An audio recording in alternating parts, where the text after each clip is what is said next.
એનો જ્ઞાન પ્રવાહ વહ્યો જ કરે. જેને તરસ લાગી હોય એ શોધતા શોધતા એની પાસે જાય. એ ઢંઢેરો ના પીઠાવે કે અહીંયા જ્ઞાન વેચાય છે, આવો ભાઈ, બધાને જેટલું જોઈએ એટલું મુઠ્ઠીએ મુઠ્ઠી વેચું છું, પૈસા લાવો. સંત સાચો આવું ના કરે. માટે કોઈ દાડો સાચો સંત પોતાનો પ્રચાર ના કરે. બાપજી ઘણી વાર કહેતા સૂર્યને પોતાના પ્રચારની જરૂર છે. એ તો ઉગે એટલે જગત આખી એની બેરે જાણે છે. તેમ સાચો સંત સૂર્ય જેવો છે. એનો પ્રકાશ જ વિશ્વનું કલ્યાણ કરે. એટલે અવધૂતજીનો આ પ્રવચનો સાંભળવા આજુબાજુના ગામના લોકો આવવા લાગ્યા. પેલા મિધોળના પ્રભાશંકર ગોર અવધૂતજી પર એવા તો એ થઈ ગયા કે બાપજી મને તમારા શરણમાં રાખો, મને તે મારી સેવામાં રાખો. એટલે બાપજીએ કહું, જો ગોર, મારી એક વાત સમજી લેજો કે અત્યંત કડક શિસ્ત પાળવવું પડશે. જે બીડી પીતો હોય, જે ચા પીતો હોય, એના હાથની ભિક્ષા હું કોઈ દાડો લેતો નથી. ગોળ તો બીડીઓ પીએ ગમડાના. એટલે આ પ્રભાશંકર ગોળને બીડી કડક તમાકુની પીવા જોઈએ. બીડી છોડી દીધી, ચા છોડી દીધી અને નારેશ્વરમાં બાપજીની સેવામાં રહ્યા. સવારમાં પગે લંગડા હતા તો એ સવારમાં 4 વાગે જઈને સ્નાન કરીને આવે, બાપજીને જગાડે, સ્નાન કરાવે, ભિક્ષા બનાવે, બાપજીને ભિક્ષા પીરસે અને પછી પોતે જે કઈ વધ્યો હોય એ ખાય. આવી રીતે આખી બાપજીની સારવાર કરે. કેટલાય વખત સુધી એમને આ પ્રમાણે બાપજીની સેવા કરી. આમ કરતા કરતા અવધૂતજી પ્રવાસમાં જવા લાગ્યા. લોકો બધા બોલાવવા લાગ્યા તો આ પ્રભાશંકર ગોળ પણ સાથે જાય અને બાપજીની સેવા કરે. વર્ષો સુધી એમને સેવા કરી અને એક દિવસે આ પ્રભાશંકર ગોળ ગુરુ ગુરુ કરતા એ બ્રહ્મલીન અથવા ગુરુને શરણ થઈ ગયા. ગોળ ગયા એવું બાપજીએ જાણ્યું ત્યારે એમના મુખમાંથી શબ્દો શરી પડ્યા કે અવધૂતની એક લોક સંગ્રહાત્મક પાંખ તૂટી પડી. આ પ્રભાશંકર ગોળ માટે બાપજી બોલેલા કે અવધૂતની એક લોક સંગ્રહાત્મક પાંખ તૂટી પડી. અને ખરેખર જેવું હતું. હવે મિધોળમાં એમને બાપજીને લઈ જવા બાપજીએ હા પાડી, પણ બાપજીને રાખવા ક્યાં? બધા ઘણો નાના નાના. સ્વામિનારાયણનું મંદિર બહુ સરસ છે એટલે ત્યાં મુકામ આપવાનો નિશ્ચય કર્યો. એટલે સત્સંગીઓ હતા કે ભાઈ અમને વાંધો તો નથી, પણ તમારા મહારાજ અમારા મંદિરમાં આવીને અમારા સ્વામિનારાયણની નિંદા કરે તો પછી એ તો ખોટું જ કહેવાય ને. માટે એવું તો નહીં કરે ને. ગોરે કહું કે એમને એવું છે જ નહીં, બધા સરખા છે. તારે ઉતારો ભાઈ. બાપજીનું ભણ્યું આવ્યું, જેવા ઉતર્યા એવા મંદિરમાં ગયા અને ભગવાન સહજાનંદ સ્વામીના જે ચિત્ર હતું એની આગળ દંડવત પ્રણામ કર્યા, નાળિયેર મૂકી દીધું. જે કોઈ સત્સંગીઓ હતા એ બધાને જય સ્વામિનારાયણ જય સ્વામિનારાયણ કર્યા. બધા ખુશ થઈ ગયા કે ભાઈ આ તો સારી વાત છે. બીજે દિવસે બાપજીએ શિક્ષાપત્રી માંગી અને શિક્ષાપત્રીનું છણાવટ કરીને અભ્યાસ કરીને એ લોકોને સમજાવવા લાગ્યા. શિક્ષાપત્રીની સાથે વેદશાસ્ત્ર અથવા તો ઉપનિષદો, દત્ત પુરાણ આ બધાનો સમન્વય કરીને સમજાવવા લાગ્યા. એટલે ભગવાને આ પ્રમાણે જે ધર્મનો વાદ હતો, જે એકબીજા પ્રત્યેનો ભાવ હતો એનો છેદ ઉડાડી નાખ્યો. એમ સમન્વય સાધીને સાંપ્રદાયિક ભેદ ટાળ્યો. સંકુચિતાતનો દીધો ઉડાડી છે. અલગ કહે છે કે હે શિષ્ય, સાચો સંતનો જ્યાં જાય ત્યાં ભેદને ભાગી નાખે. જે ભેદ પડાવે એને સંત ના કહેવાય કે એ જુદા આપણે જુદા, આપણો ધર્મ આવો, એ તો આપણા કરતા નક્કામાં. આવું જે પોતાના શિષ્યોને શીખવાડે એને સંત ના કહેવાય. હા, જ્યાં જ્યાં પક્ષા પક્ષીને ભેદભાવ છે જાણ, ત્યાં ત્યાં પ્રગટ થતો નથી કદીએ ભગવાન. જ્યાં પક્ષા પક્ષી હોય ત્યાં ભગવાન કોઈ દિવસ ન આવે. અવધૂતજીએ આ ભેદભાવને તોડી નાખ્યા. સર્વધર્મ સમન્વય. આચાર્યએ લખ્યું છે કે નોળીઓ સર્પ સાથે રમે નારેશ્વરમાં, અને સર્વ સંપ્રદાયો શમે. નોળીઓને સર્પ સાથે રમે એવી નિર્વેદ ભાવ છે, અને બધા જ સંપ્રદાયો ત્યાં સમે છે. નારેશ્વરમાં જૈન પણ આવે છે, સાધુઓ, સ્વામિનારાયણના પણ આવે છે. અને બાપજી હતા ત્યારે તો મુસલમાનો, ખ્રિસ્તીઓ, કેટલાય મુસલમાન બાપજીના ભક્તો છે, આગળ આવશે. પારસીઓ છે, ખ્રિસ્તીઓ પણ. ફાધર સૂર્યા તો અંત સમયે બાપજીનો આપેલો જબ્બો એને પહેર્યો. એના શિષ્યોને કહ્યું કે જયારે હું મરી જાઉં અને મારું દફન કરવાનું થાય ત્યારે અવધૂતજીએ જે જબ્બો આપ્યો છે એ પહેરાવીને મારું દફન કરજો. અને એ રીતે એને જબ્બો પહેરાયો. એટલે ક્રિશ્ચિયનો પણ બાપજીને આ રીતે માનતા હતા, એમના ભક્તો બન્યા હતા. એમને કોઈ સાંપ્રદાયિકતા નથી, એક ઈશ્વરવાદી સમન્વય કર્યો હતો. આવી રીતે ભગવાને એકબીજાનો સમન્વય કર્યો. એ બીજોડના એક વિઠ્ઠલભાઈ, એમની ડાગડી ચસકી ગઈ ભાઈ, અને ગાડા થઈ ગયા. આખા ગામમાં પસરા મારે, લોકોનો બારણો તોડી નાખે, કોઈને મારે, કિકિયારીઓ કરે, આખા ગામમાં દોડમ દોડ કરી મૂકે. 5-5 જણા ચાલે તોય પકડાય નહીં. પ્રભાશંકર ગોરે કહ્યું કે વિઠ્ઠલભાઈને આપણે ચાલો નારેશ્વર લઈ લો. દમણિયામાં જેમ તેમ નાખ્યા અને નારેશ્વર લઈ ગયા. સ્નાન કર્યા સિવાય બાપજી પાસે જવાય નહીં. પેલા વિઠ્ઠલભાઈને હવે કેમ કરીને સ્નાન કરાવવું, કારણ કે આ તો ગાડો માણસ હતો, છતાં જારીને ઉચકીને લઈ ગયા અને નર્મદાજીમાં જબોડી જ દીધા. વસ્ત્રો તો બદલવા દે જ ના. એટલે ભીના વસ્ત્રે બે બાજુએ હાથ મોધેલા એવા વિઠ્ઠલભાઈને બાપજી પાસે લાવ્યા. બાપજીની સામે ઉભા રાખ્યા. વિઠ્ઠલભાઈની પર બાપજીની એક નજર ગઈ, અને કોણ જાણે એક જાદુ અસર થઈ પડી. ચક્કર વક્કરે આખડી, પલભર તો થઈ સ્થિર, તંગ અંગ ઢીલું થયું, વહાનયનથી નીર. જોઈ સ્થિતિ એમના શરીરની તે વાર, મેઘ ગર્જના ના સ્વરે બોલ્યા દિલ દુઃખહાર. બાપજી બોલ્યા, એ આના બંધન છોડી નાખો. અવધૂતજીને કોઈનું બંધન ગમતું નતું. એને બાંધીને કેમ લાવ્યા છે કે બાપજી બહુ તોફાન કરે છે? નહીં, એના બંધન છોડી નાખો. કે બાપજી બંધન છોડીશું ને તો ભાગી જશે, કો તો લીમડા પર ચડી જશે, કો તો દોડા દોડી કરશે, કો તો નરમનામાં જઈને પડશે, અને એકમાંથી બીજી ઉપાધિમાં મૂકશે. બાપજી એમને છોડશો ના, હું કઉ છું ને, એમને છોડી દો. અને જ્યાં છોડ્યા કેટલાક તો આગળ નાસી ગયા. ગોળાનો શું વિશ્વાસ ભાઈ, બાપજી તો કે. અને જ્યાં છોડ્યા બંધન મુક્ત થયા એવા વિઠ્ઠલભાઈ કચ્છો વાળીને જ્યાં દોઠ મૂકવા જાય છે ત્યાં બાપજી બોલ્યા, ક્યાં ભાગો છો, અહીંયા ઉભા રહો. એ શબ્દોમાં એવી શક્તિ કે જેમ આજ્ઞાંકિત બાળક ઢીલું થઈને, ડાયું ડમરું થઈને ઉભું રહે, એમ વિઠ્ઠલભાઈ બાપજીની પાસે ઉભા રહ્યા. પછી અવધૂતજીએ યુવાનોને કહ્યું કે આ ગુફાની એને પ્રદક્ષિણા કરાવો. આખો દિવસ પ્રદક્ષિણા ચાલુ થઈ ગઈ, અને વિઠ્ઠલભાઈનું ગાળ પણ ચાલ્યું ગયું. જો પ્રદક્ષિણાનું મહત્વ છે આપણે ત્યાં. પહેલા તો નારેશ્વર જઈએ એટલે બધા પ્રદક્ષિણા જ કરતા હોય. આજે તો હવે એ વાત ભૂલાઈ ગઈ છે. જૂના કોઈ હોય એ જ ગુફાની પ્રદક્ષિણા કરે છે. નવા હોય તો સમય ક્યાં છે પ્રદક્ષિણા કરવાનો? પણ સાચું તો પ્રદક્ષિણા છે. પ્રદક્ષિણાના પુણ્યની શું કરું હું વાત, પગલે પગલે પાતકો ભાગે સૌ સાક્ષાત. કેટલાય જન્મના પાપ બાળવા હોય તો પ્રદક્ષિણા કરો. ભગવાન ગણેશજીએ પ્રદક્ષિણા કરી. પ્રદક્ષિણા કોની કરવાની?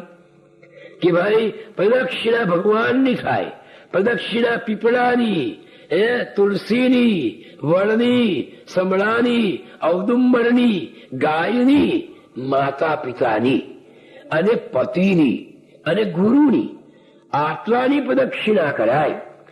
એટલે ગણેશજીએ શંકર પાર્વતીની પ્રદક્ષિણા કરી હતી. એક બ્રાહ્મણ હતો ભાઈ. એ બ્રાહ્મણને 2 દીકરીઓ. હવે એને દીકરીઓ પરણાવી હતી. ક્યાં પરણાવી? ઉંમર લાયક થઈ ગઈ. એટલે દરેકને એવી ઈચ્છા હોય કે પોતાના કરતા પોતાથી ઊંચી જગ્યાએ દીકરી પરણે તો સારું.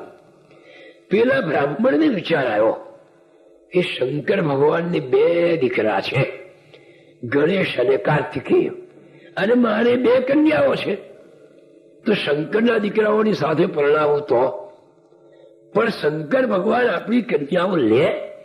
આપણે તો સામાન્ય બ્રાહ્મણ. એક જણે કહ્યું કે ના, કેમ લે? નારદજીએ ચડાવ્યા. તપશ્ચર્યા કરો ને, ભગવાન બધું જ કરે. પેલો બ્રાહ્મણ ભગવાન શંકરની તપશ્ચર્યા કરવા બેસી ગયો. ખૂબ એક ચિત્તથી તપશ્ચર્યા કરે છે. એટલે એકદમ ભગવાન ભોળાનાથ ત્યાં પ્રસન્ન થઈ ગયા. એની સામે આવીને ઉભા. પેલાએ ભગવાનને જોયા, અંતરથી પ્રાર્થના કરી કે ત્વમરકસ્ત્વમ સોમસ ત્વમસી પવનસ્ત્વમ ભૂતવઃ ત્વમાપસ્ત્વમ વ્યોમ ત્વમુધરણીરાત્મા ત્વમિતિ ચ પરિચ્છિન્નામેવં ત્વયि પરિણતા બિભ્રતિ ગિરૌ નવિદમસ્તત્વમ વયમેતુ યત્વં ન ભવસી. હે ભગવાન શંકર, તમે ત્વમર્કસ્ત્વમ સોમસ, તમે અર્ક એટલે તમે સૂર્ય છો, તમે ચંદ્ર છો, તમે આકાશ છો, તમે ધરતી છો, તમે પવન છો, તમે પાણી છો. ભગવાન, વિશ્વમાં એવી એક પણ વસ્તુ નથી કે જેમાં તમે નતા, તમે નથી અને તમે નહીં હો. એવી એક પણ તત્વ નથી કે જેમાં તમારો વાસ ન હોય. ભોળાનાથ પ્રસન્ન થયા. માગ માગ બ્રાહ્મણ, તો જે માગવું તે આપણું. ભગવાન, હું લેવા નથી આવ્યો, હું તો આપવા આવ્યો છું. કેવો તારી નિયમ? આપવો કે? હા, માગવા નથી આવ્યો, તમને આપવા આવ્યો છું. ભોળાનાથે વિચાર કર્યો કે અત્યાર સુધી જેટલા તપ કરે છે એ કઈ ને કઈ લેવા કરે છે, તો આ બ્રાહ્મણે મને આપવા તપ કર્યું.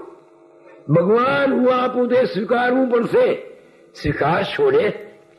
કેમ ના સ્વીકારું? ભક્તની તો નાનકડી ભેટ હોય તોય ભગવાનને સ્વીકારવી પડે. બોલો શું છે? ચોક્કસ કે હા, તું જે આપીશ તે સ્વીકારીશ.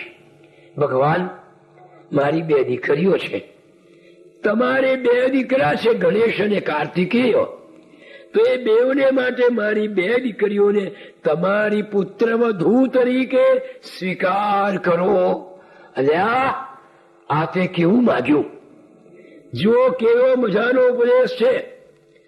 વિશ્વમાં સર્વશ્રેષ્ઠ અને સૌથી સારું જો જોડું હોય કપલ યુગમાં, તો એ શંકર પાર્વતીનું છે. એક પેલો તદ્દન ખાખી બંગાળી સાપને પહેરનારો, અને પેલી કેટલી સુંદર સ્ત્રી, પણ છતાં બેનો કેવો સમન્વય થયો છે. સંસારીઓને કેટલો ઉપદેશ આપે છે કે પતિના એની સ્થિતિ તરફ નહીં જોવાનું, એના પ્રેમ તરફ જુઓ, એના ગુણ જુઓ. જોવા જાય તો શંકર ભગવાન પાસે શું હતું? એક ધાતુ પાત્ર એમની પાસે નતું. ખાખી અને રાખોડો ચોડીને ફરે. એ શંકરને તો હિમાલયની રાજાની દીકરી આવી, રાજકુમારી, અને પોતાના પત્નીને કેવો અપનાવી લીધો. બહુ સુંદર વાત સમજાવે છે. વિશ્વનું સર્વશ્રેષ્ઠ જોડું. જો આપણે કોઈ નવા પરણેલા વરવધુ આપણી પાસે પગે લાગવા આવે તો આપણે કેવા આશીર્વાદ આપીએ છીએ કે શંકર ને પાર્વતી જેવું તમારું જોડું અખંડ રહો. કેવી સુંદર જોડું છે. પણ એ જોડામાં પ્રેમ કેવો છે? શંકરે કહ્યું, જો ભાઈ, પત્નીને પૂછવું પડે. હા, જો કેટલું બધું મહત્વ છે પત્નીનું. જે ઘરમાં પત્નીનો તિરસ્કાર થતો હોય, જે ઘરમાં પત્નીનું અપમાન થતું હોય, જે ઘરમાં પત્નીનું મોઢું ઉદાસ રહેતું હોય, એ ઘરમાં કોઈ દિવસ લક્ષ્મી ના આવે, એ ઘરમાં કોઈ દિવસ સ્વર્ગ ના આવે. ઘરમાં સ્વર્ગ લાવવું હોય તો પત્નીને ખૂબ આનંદમાં રાખો. એનું મોઢું હસવું હસવું થતું હોય તો કેવું આનંદ થાય. એને એમ ન લાગે કે મને કોઈ પૂછતું નથી. આપણે ભણેલા હોઈએ અને પત્ની અભણ હોય તો પણ એના પર ખૂબ પ્રેમ રાખો. જો ભોળાનાથ શું કરે છે? પત્નીને પૂછવું પડશે. પત્નીને પૂછ્યા સિવાય કોઈ કામ કરવું નહીં. એને મહત્વ આપો, ધાર્યું તમારું કરો, પણ એને પૂછો. એને કેટલો આનંદ થશે. જોયું ને, આટલા બધા ભણેલા છે પણ મને પૂછ્યા વગર એક દળ નથી ભરતા. એને કેટલો આનંદ થાય છે. એ જ લક્ષ્મી, એ જ ઘરનું તેજ, એ જ ઘરમાં સ્વર્ગ. પણ જ્યાં બિચારી રડતી હોય, દુઃખી થતી હોય, એ ઘરમાં સુખ ક્યાંથી આવે? આપણે તો 7 દિવસનો સંસારીઓ છે. આપણે કઈ કથા સાંભળીને ત્યાગી થવાના નથી કે જંગલમાં નાસી જવાના નથી. પણ આપણે તો રંગલીલા સાંભળીને આપણે જે ઘરમાં રહીએ છીએ, મેં પહેલે જ દાડે કહ્યું હતું, એ ઘરને સ્વર્ગ બનાવવાનું છે. સ્વર્ગ કઈ બહાર કોઈ જગ્યાએ નથી. આપણા ઘરમાં જ સ્વર્ગ છે, આપણા ઘરમાં જ નર્ક છે. ધારીએ તો ઘરને સ્વર્ગ બનાવી દઈએ, અને ધારીએ જો બહેનોના જ હાથમાં છે, હા, અને ધારીએ તો ઘરને નર્ક બનાવી દઈએ, એ આપણા જ હાથમાં છે. Heaven and hell both are on the earth. A man can choose himself, worst or worse. પેલા કવિએ કહ્યું કે સ્વર્ગ ને નરક આ પૃથ્વી ઉપર જ છે ભાઈ. આપણે ધારીએ તો નરક જેવું બનાવી દઈએ, આપણે ધારીએ તો સ્વર્ગ જેવું બનાવી દઈએ. પૈસાથી કઈ સ્વર્ગ બને છે? ભૌતિક સાધનોથી સ્વર્ગ બને છે? ના, પ્રેમથી સ્વર્ગ બને છે. એ ગરીબમાં ગરીબ માણસ ઝૂંપડીમાં રહેતો હોય, પણ પતિ પત્ની વચ્ચે એવો પ્રેમ હોય, ભાવ હોય, રોટલો ને મરચું પણ એક થાળીમાં બેસીને ખાય, હસતા હસતા, ત્યાં સ્વર્ગ છે. અને મહેલમાં રહેતા હોય, જાત જાતના પકવાન બનતા હોય, મોટરો બોટલો બધું હોય, નોકર ચાકર હોય, પણ પત્ની અને પતિને બનતું જ ના હોય. તગડો ને છગડો, પેલાનું મોઢું આમ ને પેલીનું મોઢું આમ, તારું મારું તું તારું ખરું ખલાસ થઈ ગયું. વરમ પર્ણશાલા પ્રમોદેન પૂર્ણા નહર્મ્યમ વિશાલમ સદા શોક પૂર્ણા. આનંદથી ભરેલી ઝૂંપડી સારી ભાઈ, પણ શોકથી ભરેલો મહેલ ખોટો. હા, માટે પત્નીનું અપમાન ન કરશો. જો પેલો વિષ્ણુ શર્મા પેલા પ્રેતે પૂછ્યું કે તારે શું જોઈએ છે? જે જોઈએ તે આપું. કે મને પછી સમજ નહીં પડે, મારી પત્નીને પૂછ્યા. હું રાણવા પત્નીને પૂછવા જાય સાલા, આ તારે જે કેવું હોય તે કે, પણ હું મારી પત્નીને પૂછ્યા સિવાય ડગ ભરવાનો નથી. અને પત્નીને પૂછ્યું તો પત્નીએ કેવું સરસ કહ્યું કે ભગવાન દત્તના દર્શન માગો અને એનું કલ્યાણ થઈ ગયું. પત્ની ઘણી વાર એવું સુંદર આપણને આપે ને, ભોજ્યેશુ માતા શયને સુરંભા કાર્યેશુ મંત્રી કરણેશુ દાસી. કેટલીક વાર અભણ પત્ની પણ એવી સલાહ આપે છે, જો હા આપણે આ નહીં કરવાનું. કરણદાસ કેવું? કરણેશુ મંત્રી. જેમ એક પ્રધાન પોતાના રાજાને સલાહ આપે છે, એમ પત્ની પણ પતિને સલાહ આપે કે જો આ કામ આપણે નહીં કરવાનું, હા, આ તમે જોજો પાછા એમાં જતા, આ તમને ના પાડી દઉં છું, આપણે નહીં જવાનું. તો પતિએ દયા થઈને એનું કયું માનવું જોઈએ. જો માને તો એનું કલ્યાણ થઈ જાય. એટલે પત્નીનું ઘરમાં મહત્વ ન હોય, એ ઘરમાં દુઃખ આવે છે. ભોળાનાથે પેલા બ્રાહ્મણને કહ્યું, આપણે ધારીએ તો જગતને સ્વર્ગ બનાવી દઈએ, ધારીએ તો નર્ક બનાવી દઈએ. એક વખત એક પાદરી હતો, ક્રિશ્ચિયન.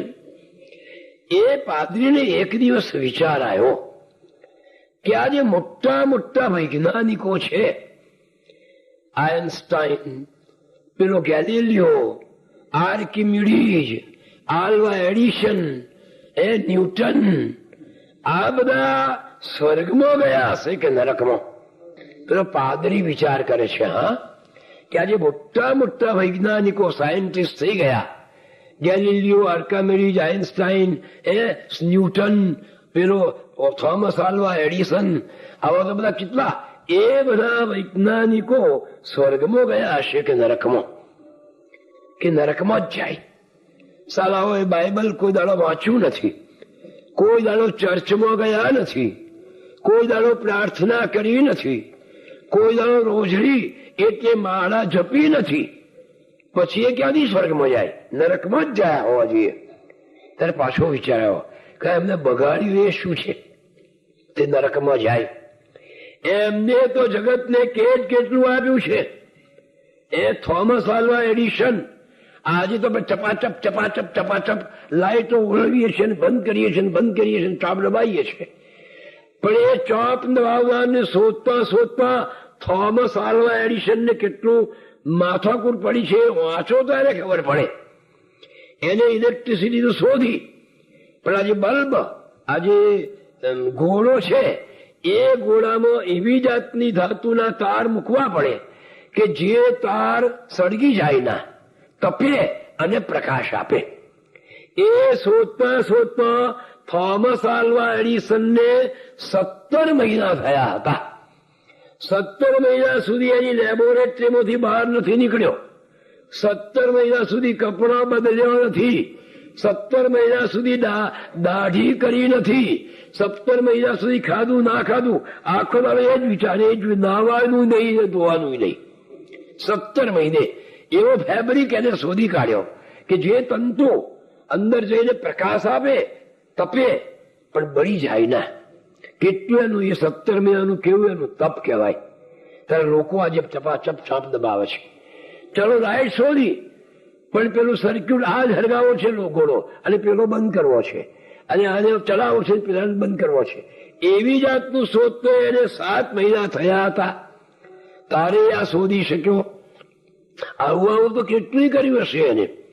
તો એવા બધી મહેનતુ ને તપ કરનારા વૈજ્ઞાનિકો નરકમાં જાય? એમને આપણને ગાડી આપી, વિમાન આપ્યા, આવી સરસ લાઈટો આપી, આ માઇકો, આ બધું જે છે ને એ એમની શોધના પરિણામે આપણે લહેર કરીએ છીએ. એમની શોધો એમને કેટલું દુઃખ વેચ્યું છે લોકોએ. આલ્વા એડિસનને તો એક લપડ મારીથી બહેરો થઈ ગયો બિચારો, પેલા ટીટીએ. અને આવું તેના જીવનમાં બહુ આવે છે. એટલે એ લોકો નરકમાં તો ના જાય, તો સ્વર્ગમાં કેવી રીતે જાય? બાઇબલ ના વાંચે, જપ ના કરે, ચર્ચમાં ના જાય. આવો વિચાર કરતા કરતા પેલો પાદરી ઊંઘી ગયો. ઊંઘી ગયો એટલે ઊંઘમાં એને એક સ્વપ્ન આવ્યું કે જાણે પોતે મરી ગયો છે અને સ્વર્ગમાં જઈ રહ્યો છે. ભગવાને જાણ્યું કે પાદરી આવી રહ્યા છે, એટલે એકદમ સ્વર્ગનો દરવાજો ખોલી નાખ્યો, અને ફૂલની માળા લઈને સ્વર્ગના દરવાજે ભગવાન પોતે પેલા પાદરીનું સ્વાગત કરવા માટે ઉભા. અને એકદમ ફૂલાવો, આવો પાદરી, તમે તો પૃથ્વી ઉપર જઈને મારા નામનો ડંકો વગાડ્યો, લોકોને ધર્મ તરફ વાળ્યા, ઈશ્વરનું નામ બોલતા કર્યા, આવો આવો પધારો. પાદરી ખુશ થઈ ગયો, અંદર આયા બેઠા. એકાદ દિવસ રહ્યા પછી એને વિચાર આવ્યો કે પેલા વૈજ્ઞાનિકો કઈ હશે?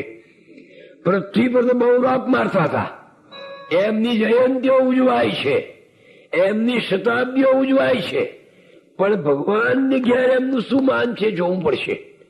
એટલે એને ભગવાનને પૂછ્યું કે ભગવાન, પેલા પૃથ્વી પરના જે વૈજ્ઞાનિકો છે બધા, આઇન્સ્ટાઈન ને, ન્યૂટન ને, આર્કિમિડીઝ ને, ગેલિલિયો ને, થોમસ આલ્વા એડિસન ને, એ બધા ક્યાં છે? ભગવાન કે ભાઈ મને ખબર નથી, તમે આ ચિત્રગુપ્તને પૂછો. ચિત્રગુપ્તની પાસે આ પાદરી તો સ્વર્ગનો મહેમાન છે ભગવાનનો, કે આવો આવો, શું છે ચોપડામાં જુઓ ને જરા. કે પેલા વૈજ્ઞાનિકો સ્વર્ગમાં છે કે નરકમાં? એટલે સ્વર્ગનો ચોપડો કાઢ્યો, પણ નથી. એ લોકો સ્વર્ગમાં નથી. નથી ને, ના જ હોય ને. શાળાઓ પૃથ્વી પર બહુ લાભ કરતા હતા, પણ જો ભગવાનને ઘેર નરકમાં જ ગયા. જો અહીં અટકતો નથી. જુઓ તો ખરા કયા નરકમાં છે. નરકના 3 ક્લાસ પાછા, first class, second class, third class. એટલે જેવું જેવું પાપ એવા ક્લાસમાં એને મોકલી આપે. એટલે ફર્સ્ટ ક્લાસ નરકનો ચોપડો કાઢ્યો. ફર્સ્ટ ક્લાસમાં નથી. નથી ને, ના જ હોય. સાલાઓ બહુ પાપ કર્યો છે એમને પૃથ્વી ઉપર, આમ તેમ.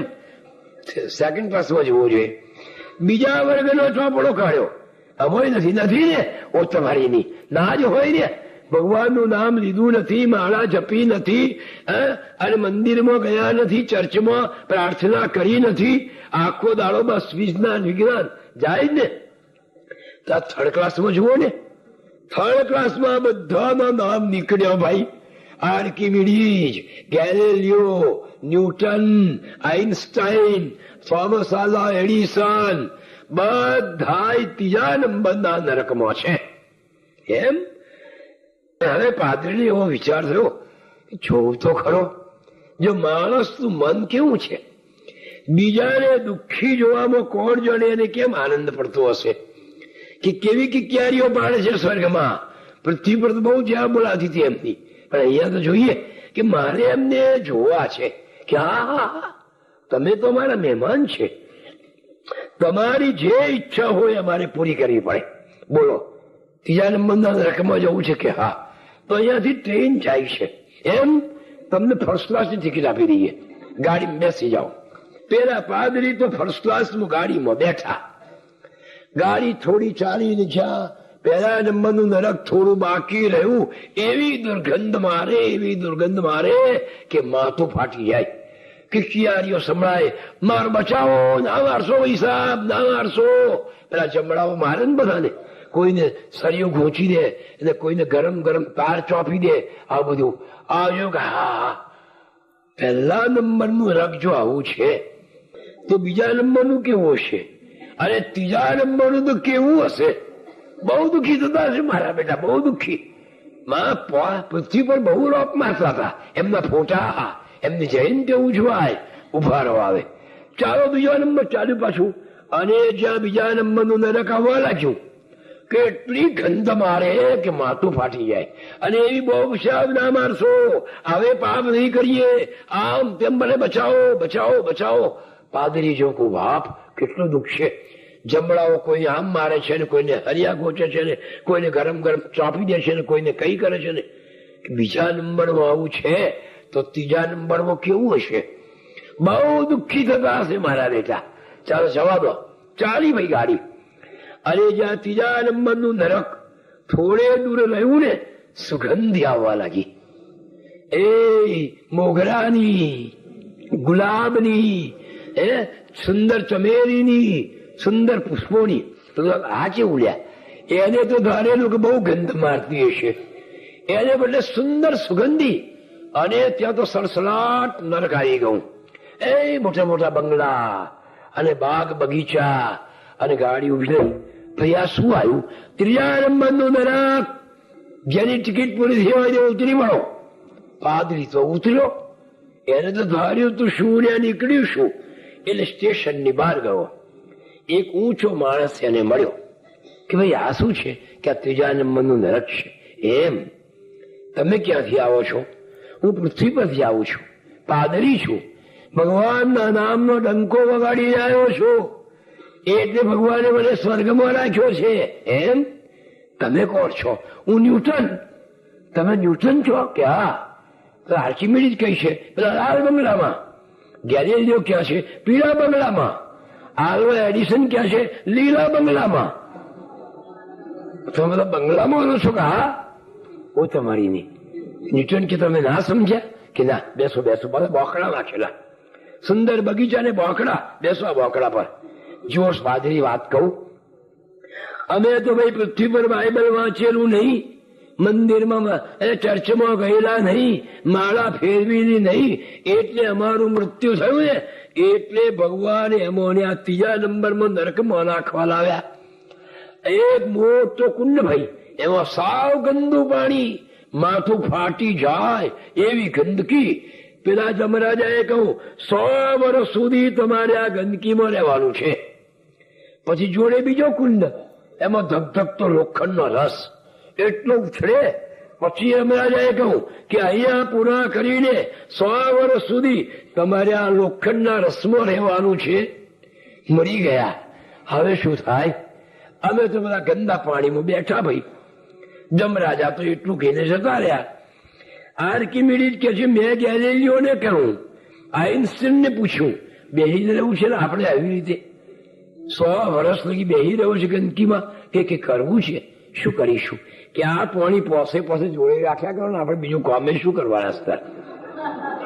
પેલું ગંદુ પાણી દરરોજ આખો દાડો હવાના બે તેમ નાખી આપે.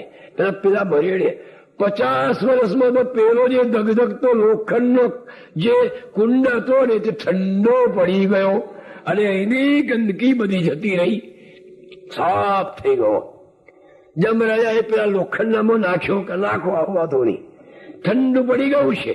ધીમે ધીમે કકડી કાપી, પછી જરા મોટી કકડી કાપી, કોદારી બનાવી, પછી કોવાડી બનાવી અને પછી ખોદવા માંડ્યું.